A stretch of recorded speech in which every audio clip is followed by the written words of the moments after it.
까다로운 요리 중에 하나가요, 생선 굽는 것 같아요. 이 생선 구우면 온 집안에 막 냄새도 엄청 나고 막 기름도 엄청 많이 튀기고 먹기도 좀 불편하고, 물론 먹을 땐 맛있지만 이 생선 굽게 할 때 비린내도 없애고 잘 구울 수 있는 방법이 있을까요? 아무래도 생선을 구우실 때 집안에 거의 전쟁이 일어나는 수준으로 굽게 되겠는데요. 저는 개인적으로 생선을 무지 좋아하는데요. 그래서 생선을 구워 먹는 날에는 생선을 한 토막만 구워도 온 주방에 기름이 튀고 집사람에게 혼난 기억이 나는데요. 생선 냄새만 나도 집안이 난리인데 거기에 생선 비린내까지 난다면 다시는 생선을 먹고 싶지 않겠죠. 기름은 물론 생선 비린내까지 잡을 수 있는 생선 굽는 방법에 대해서 알려드리도록 하겠습니다.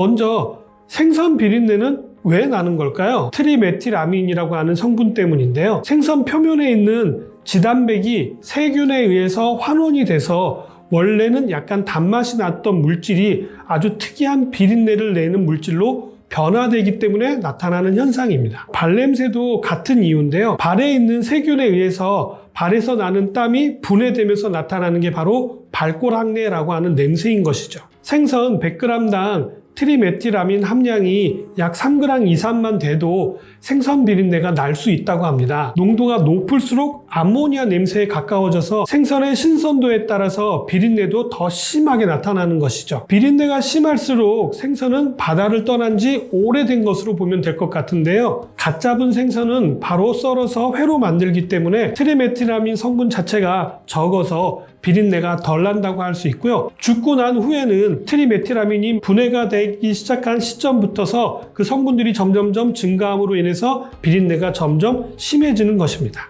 특히 생선 중에서도 지방이 많은 등푸른 생선, 즉 청어라든지 고등어, 그리고 멸치도 비린내가 아주 심한 생선 중에 하나입니다. 비린내 없이 먹기 위해 가장 좋은 방법은 화로일 때 빨리 조리해서 드시는 것이 가장 좋은 방법이겠지만, 잡고 나면은 빨리 죽는 습성이 있어서 어부나 낚시꾼이 아닌 이상 비린내 없이 먹기는 어려운 방법이겠죠. 이렇게 비린내가 많이 날 수 있는 생선을 비린내 없이 굽는 방법에 대해서 설명드리도록 하겠습니다. 먼저 생선을 굽기 전에 생선 표면에 식초를 뿌리는 것입니다. 생선의 안쪽에도 식초를 뿌리는 것이 좋은데요. 왜 이렇게 식초를 뿌리라고 말씀드리는 걸까요? 여기에는 3가지 이유가 있기 때문입니다. 첫 번째 이유는요, 식초가 살균 작용이 있어서 비린내를 발생시키는 균을 죽이기 때문이죠. 두 번째 이유로는요, 트리메틸아민이 식초와 같이 산성 물질과 섞이게 되면 중화되는 염기성 물질이라는 것이죠. 그리고 마지막으로 식초는 생선살을 단단하게 하기 때문에 구울 때 흩어지지 않게, 뭉개지지 않게 구울 수 있기 때문입니다. 식초가 없다면 레몬즙도 같은 효과를 주기 때문에 사용하시면 되는데요.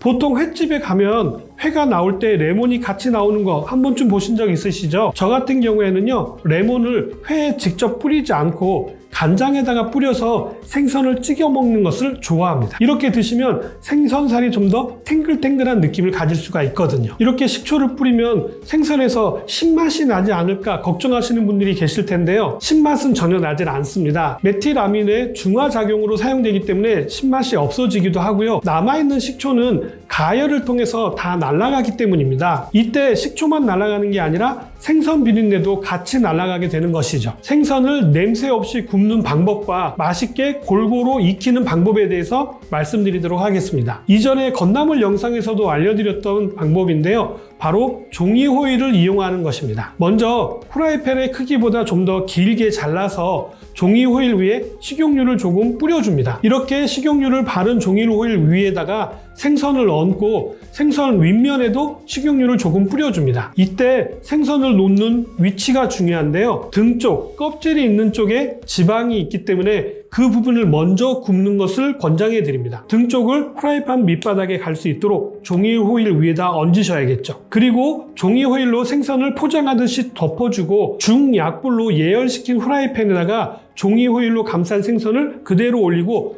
뚜껑을 닫고 구우시면 됩니다. 이렇게 하게 되면 생선 비린내도 잡을 수가 있고 맛있고 골고루 익힐 수가 있는데요. 생선의 종류에 따라 또는 그 생선의 두께에 따라서 시간을 봐가면서 앞뒤로 뒤집어져 가면서 구우셔야 됩니다. 생선 구울 때 문제가 되어지는 기름튀임이라든지 냄새, 미세먼지도 많이 발생하는 거 알고 계시죠? 이러한 것들 전혀 걱정할 필요 없이 생선을 구울 수 있다는 것이죠. 종이 호일을 사용하게 되면은 냄새뿐만 아니라 수분도 적절하게 잡아주기 때문에 촉촉하게 구워져서 맛도 좋고, 프라이팬에 기름이 묻지 않기 때문에 뒤처리까지 깔끔하게 마무리가 할 수 있어서 설거지도 훨씬 쉬워집니다. 종이 호일 얘기가 나와서 한 가지 또 말씀을 드리자면, 종이 호일 자체가 어떤 특정한 화학 성분들이 들어있는 게 아니냐 해서 걱정하신 분들이 굉장히 많으시더라고요. 종이 호일은 거의 대부분 다 펄프 100%로 만들어져 있기 때문에 다른 성분이 들어있지 않습니다.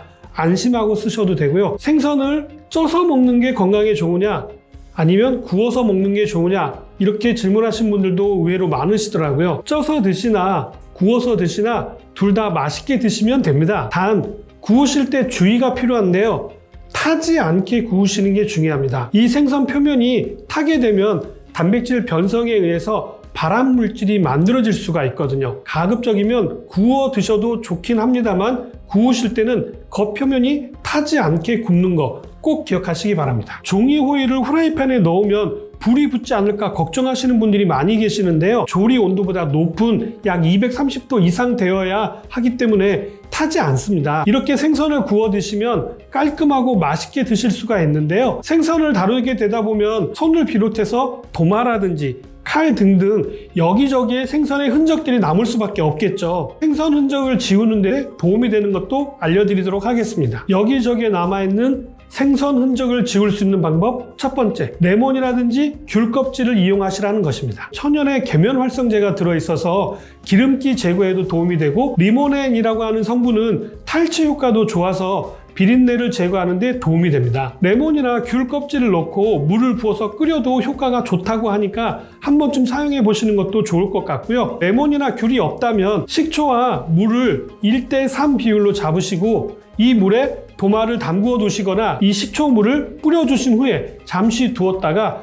굵은 소금으로 닦아내시면 끝납니다. 너무 간단하죠. 집안에 구연산이 있으시다면 그것을 사용하셔도 좋습니다. 살균 효과가 있고 또 지방을 분해하기 때문에 냄새를 제거하는 데 도움이 됩니다. 구연산만 가능하냐고요? 아닙니다. 집에 베이킹 소다가 있으시다면 그것을 사용하셔도 도움이 됩니다. 지방을 세척하는 데 사용되어지는 천연 세제이고요. 더군다나 탈취 효과도 뛰어나서 냉장고 탈취제라든지 신발장이나 옷장의 탈취제로도 많이 사용하고 있는 거 알고 계시죠? 생선의 흔적을 지울 수 있는 세 번째 방법은요, 커피 찌꺼기를 이용하시는 것입니다. 커피는 로스팅을 하는 과정에서 다공성이라고 해서 많은 구멍이 생기게 됩니다. 그리고 이 커피콩 자체가 탄화되면서 흡착 능력이 뛰어나게 되는데요. 냄새를 잡아주는 데도 도움이 되고요. 여러 가지 노폐물을 제거하는 데도 도움이 됩니다. 생선의 흔적을 지울 수 있는 마지막은 바로 찻잎인데요. 커피 찌꺼기와 같은 의미에서 찻잎을 사용하시는 것을 적극 권장해 드립니다. 찻잎 성분도 산화를 막아주는 강력한 항산화 성분이 풍부하게 들어있어서 산패 자체를 막아서 냄새를 줄여주는 역할도 가지고 있고요. 탈취 효과를 가지고 있어서 냄새를 제거하는 데도 도움이 될 수 있습니다. 오늘은 생선 비린내 없이 또 기름 많이 튀지 않고 맛있게 생선 굽는 방법에 대해서 말씀을 드렸는데 어떻게 좀 도움이 되셨나요? 저는 다음에 좀 더 도움이 될 만한 내용 가지고 다시 찾아뵙도록 하겠습니다. 감사합니다.